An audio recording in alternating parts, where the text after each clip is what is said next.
ஆளுமைமிக்க அரசியல்வாதியாக pure politics பயிற்சி பட்டறை, நேரடி இணைய வழி வகுப்புகள். உங்கள் சீட்டிற்கு முந்துங்கள். 7338824242.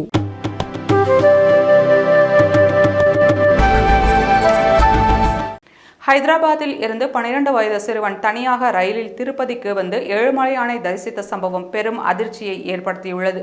ஹைதராபாத்தில் உள்ள அமீர்பேட்டை பகுதியைச் சேர்ந்தவர்கள் மதுசூதன் ரெட்டி, கவிதா தம்பதி.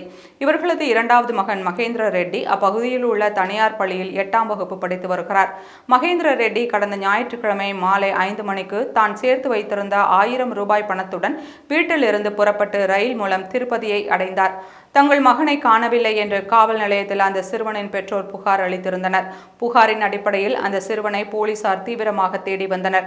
இந்த நிலையில் காணாமல் போன சிறுவன் ஏழுமலையானை வழிபட்டு வெளியில் வருவதை கவனித்த போலீசார் அந்த சிறுவனை காவல் நிலையத்திற்கு அழைத்து சென்று விவரங்களை கேட்டறிந்தனர். அப்போது இதுவரை 15 முறை பெற்றோருடன் திருப்பதி மலைக்கு வந்து ஏழுமலையானை தரிசித்த எனக்கு மீண்டும் மீண்டும் ஏழுமலையானை கும்பிட வேண்டும் என்ற ஆவல் ஏற்பட்டது. எனவே சேர்த்து வைத்திருந்த 1000 ரூபாய் பணத்தை எடுத்துக்கொண்டு ரயில் மூலம் திருப்பதிக்கு வந்து ஏழுமலையானை வழிபட்டேன் என்று கூறினார். இந்த நிலையில் சிறுவன் திருப்பதி மலையில் ஏற்பது பற்றி தகவல் போலீசார் பெற்றோருக்கு தெரிவித்தனர்.